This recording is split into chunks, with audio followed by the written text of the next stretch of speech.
Hi, everyone. It's Kelly from the Hub. I'm here today with Sharon. She's at WellSpan, and she works at the Wellness Center. And we're going to be talking about addiction and all of its forms and some trauma-informed care stuff. We've got a lot to talk about. Interesting stuff. You're going to really love it. So let's meet Sharon. Hello. Hello. How are you? I am good. How are you? Good. So today we're going to start this whole thing off talking about the roots of addiction, yeah? Correct. All right. So why don't you get us started and we'll just chat along the way. Okay, sounds good. A lot of people are looking for what causes addiction. And there are many, many roots to addiction. There's genetics, which has been proven. If anybody's interested in research, there's tons of research that shows there's a genetic component. But there's also an environmental component. Like, are you being raised in an environment that has favorable norms towards drinking, drugging, those kinds of things? And even you're sitting out in the back porch, it's a hot day, and you want a cold beer. Maybe you just got done mowing the lawn. So your 5-year-old's there, you send your 5-year-old in to get a beer for you. Well, that is setting up a favorable norm towards drug use, towards alcohol use. You're engaging that child in that use. And a lot of people don't think about, as much as it becomes part of our norm, as we grow older, then we want to do that because that's the norm. Okay, I have to ask this question because that exact scenario was my childhood. Huh. When Dad was done mowing the lawn, not every time, but, I don't know, once a month-ish or whatever, he would say, I'd like a beer, Kelly, do you want to go get it? So I would. I thought that was awesome because I got to help my dad. Sure. And I would pour it, and he taught me how to pour it right. Mm-hmm. And then I could have a sip. Okay. I was 4, 5. Sure. And I could have a sip. Sure. I thought that was the coolest thing in the world. And Mm-hmm. that memory is very vivid in my head. And it made you feel good. It made me feel amazing. I was special because I got to do that. Correct. And that can be, and again, I'm saying can be, I'm giving real general information. Right. It's not because you did that, you're going to become an alcoholic if you drink. I'm not saying that at all. Right. What I'm saying is it made you feel good. So in addition to it being okay for a child to have alcohol, you found out that the behaviors around it made you feel good. So that sets up kind of the ritual that can become, because people feel good thinking about using. They get excited. Oh, I'm going out Friday night. Yeah. So the excitement starts before you ever ingest the drug. Absolutely, because now if I want to have a beer on a hot day, I mean, it's weird because it's 100% situational, right? Yes. If it's a hot day and I've been doing work, even if it wasn't mowing the lawn, and I'm thirsty at the end, if I have a beer, I think to myself, oh, and that first sip is just, there's nothing better in the world because all of those memories are right there. And it's embedded in your brain. It totally is. Your body remembers what your mind forgets. So your body, your whole system is tapping into that fond memory as a 4-year-old girl. And see, that's interesting because and you're right. This doesn't mean or predict I will turn into blank later. Correct. But the behavior is interesting. That's fascinating. And what it's doing is setting up a favorable norm towards having a beer. Right, because I mean, so my niece is 6 and she and I don't live close to each other, but I'm thinking about, as you're thinking about this, would I do the same thing with my niece if it was okay with my brother to do that same thing? And I would bring it up to my brother Right. because we did it. Mhm. Can she have a sip? And it was interesting because I remember trying to push the envelope, of course. So if like my parents had a glass of wine for dinner, I would say, can I have a glass of wine? And the answer was no. Mhm. So there were limits, which is interesting because I know this is like the roots, but I think everybody has something, whether it's smoking or whether it's alcohol or whether it's whatever. Everybody's got something Mhm. that they tether onto. And then because you're right, because it's a norm, I would say to my brother, can she have a sip? Sure. So Because I'm there's passing on the norm. correct. Okay. Correct. And you're passing on the norm, and then say you're a very sensitive child and you get hurt very easily, and now as you go through school, maybe you're 10, 11, 12 years old, and you're at a friend's party, birthday party or something, and there's alcohol around, favorable norms, people aren't really watching, are the kids sipping or whatever, and you take a sip and now you go, ooh, I do feel better. Not only do I feel better, ah, I want more. I want to feel better. So Okay. no one gets up in the morning and says, oh boy, I get to be an alcoholic today. Right. It Right. Right. happens, right. Right. It happens very subtly. For some people, I mean, I've worked with a kid, this kid, you know, you have certain stories that stay in your head. And I believe he drank alcoholically from his first drink at 15. But his environment supported drinking, his genetics on both sides, mom and dad, long line of people who had alcoholism. And he was an incredibly sensitive young man, got hurt very easily, didn't have a lot of good coping skills, didn't have a lot of social support that said, hey, maybe drinking isn't the answer. So in essence, he was the perfect storm waiting to happen. He had he had the environment, he had the genetics, he had the personality, if you will. Right. You know, some people are just more sensitive than others. They Right. feel deeper. Right. So he had it all.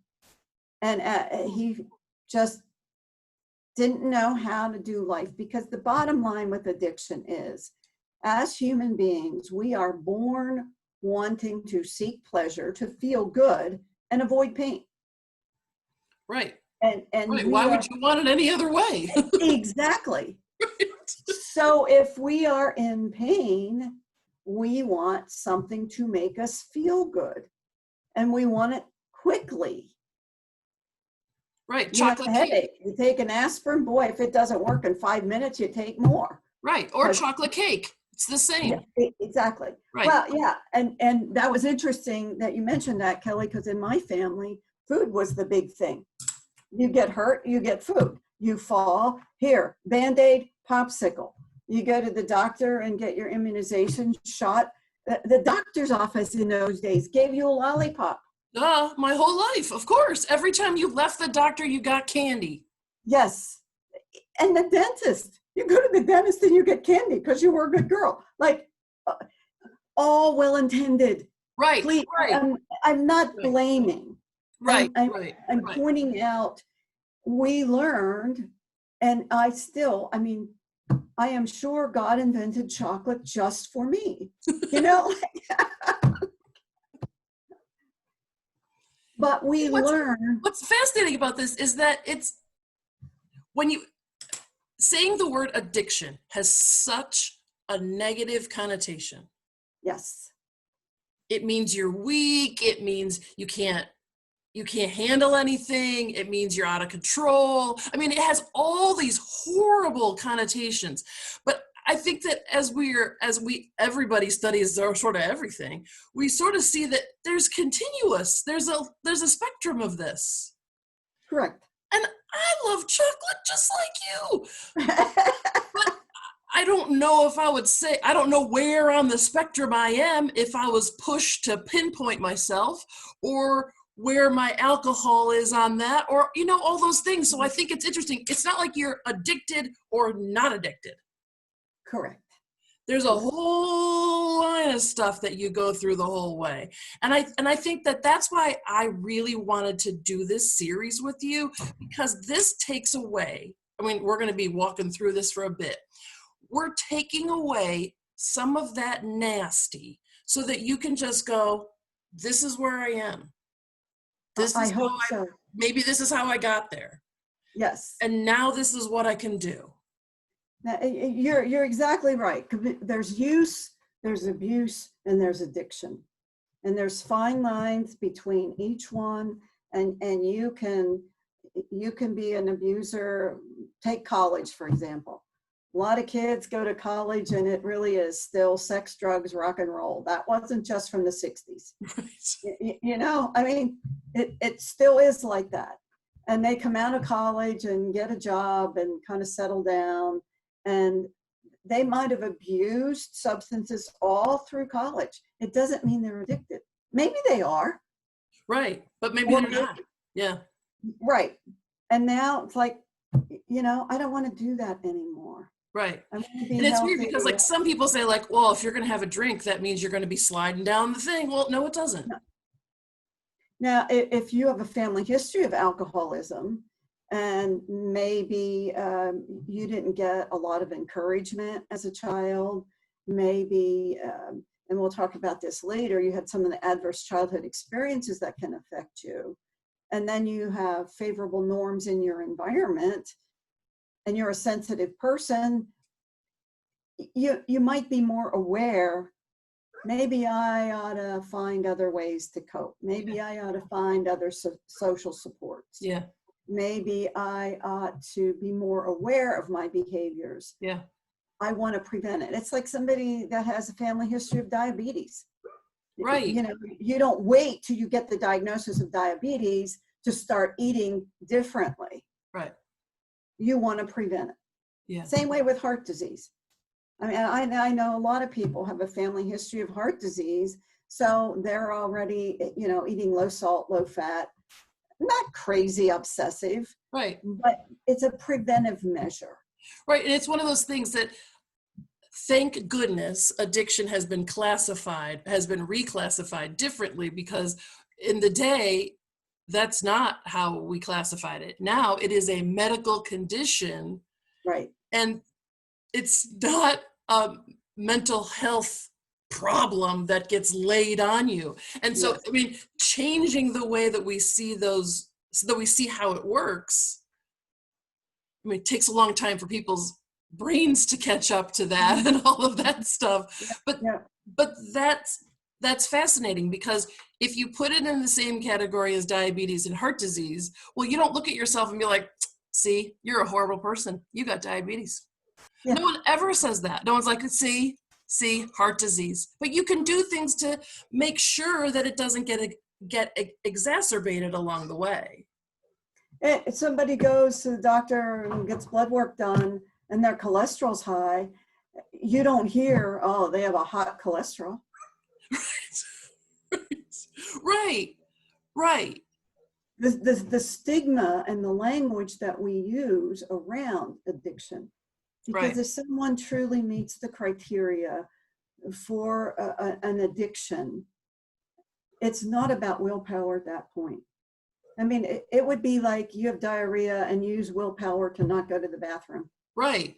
You're like, that's going to work. Right. Yeah, exactly. Yeah. Exactly. You need other things. And what's going on in the brain is just amazing. And the brain is where the healing happens. We need to reconnect the neurons and get more of the good ones working. And dopamine is one of the things that everybody likes. Dopamine, like, give me some of that stuff. I wish you could like mix it into your beverage and be like, yep, Yeah. a little dopamine in here, happy day. Because that would be that would be the coolest thing ever. You wouldn't need Yeah. caffeine if you could put dopamine in your coffee. Yeah, yeah, yeah. And if we do a brisk walk for about 20 minutes to a half hour every day, we can release that same kind of dopamine.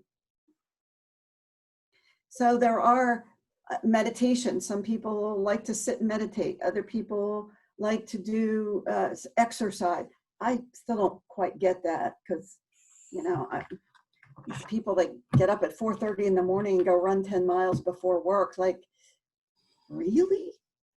Hey, good for you. I just That's haven't got there yet. well. Yeah. Maybe one of these days I'll get there, but we all have ways that make us feel better.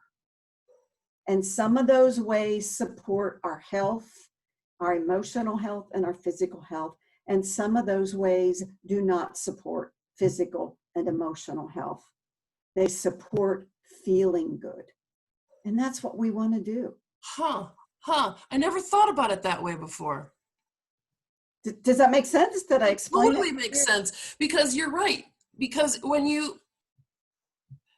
but it's that moment when you're like, when you're not thinking about it, you're not consciously having thoughts about it. You're saying, I'm in pain, I need to solve my pain. Therefore, Hershey's. Yes. Or whatever your thing of choice is. I mean, truly, there are probably people who you could talk about have like an exercise addiction who, whatever. And for them, it's jump rope 97 hours a day. Yes. Whatever. But it's fascinating because if you thought about it, which sometimes is super hard to do on your own, we're so good about telling other people how to do it, but it's hard on your own to be like, oh, I'm going to have a self-reflection moment and realize that I'm having pain and now I need to choose something healthy to solve. I mean, that's Like, right. You got to be super enlightened or whatever that is. And I'm not saying that people shouldn't do that. That's hard in the moment of pain. And right. I know that you're going to talk about this, and I can't wait to talk about parts of the brain and your amygdala. And when you're in that moment, you almost can't think rationally because of that's how your brain works. So it's right. hard. Yes. And we're people. Like, yes. It's difficult. And if you are in a state of panic and having anxiety attacks, definitely that rational thinking part of your brain is not engaged. And that's when it is really, really good if you have a support system. It's much more difficult when you're alone or feel like you're alone, because there's things that you can do and practice with a support system that will help you get out of that panic state. And that's what's interesting, because you said alone or feel alone. Yes. Because there are absolutely people, because that's, this is how the world is. You could know people who you believe are surrounded by a support system, but they don't feel like they are.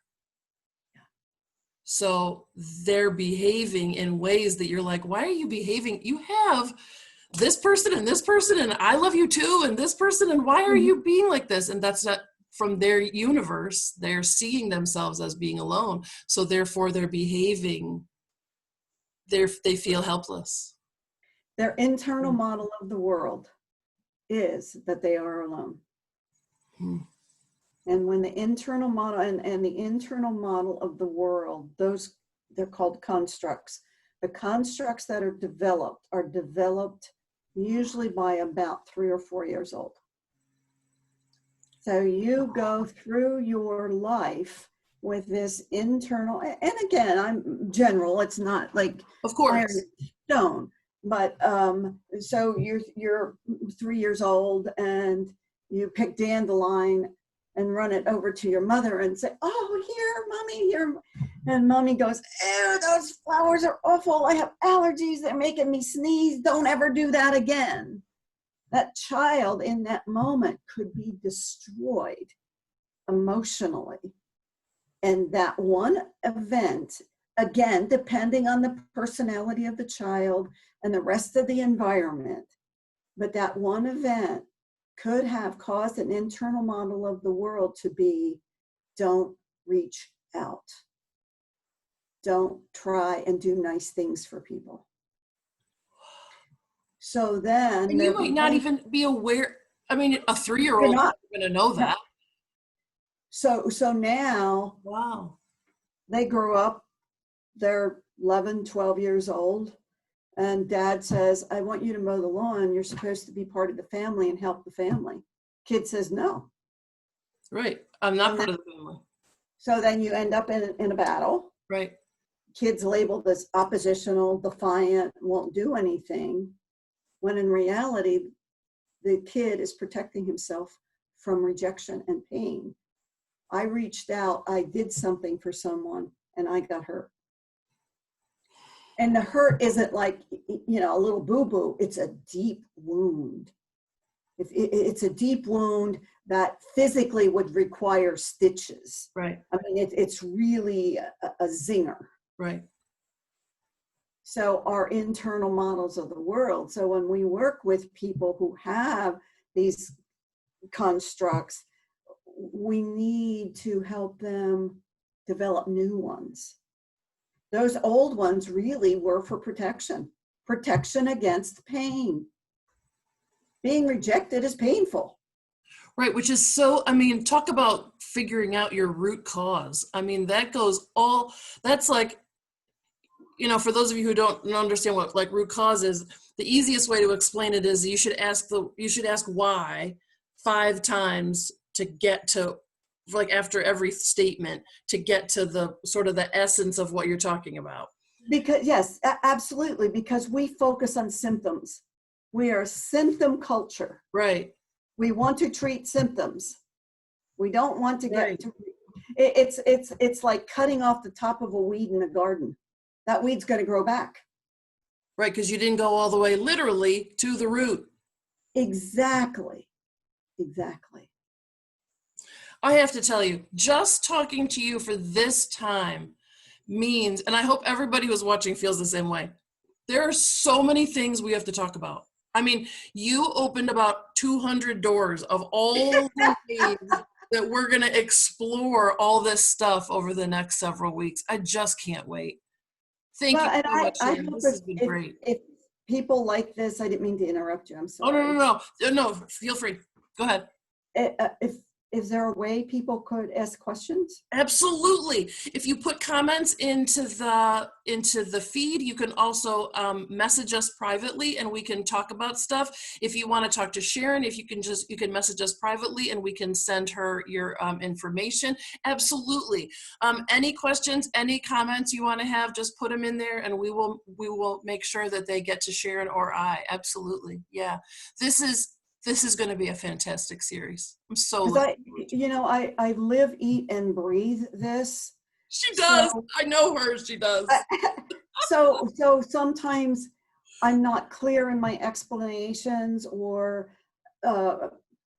don't follow a thread far enough. So I always appreciate feedback because that's what I want to help educate people so they can use this in their life. I want the information to be useful. Yeah. And they'll see that. They'll see that. I know it.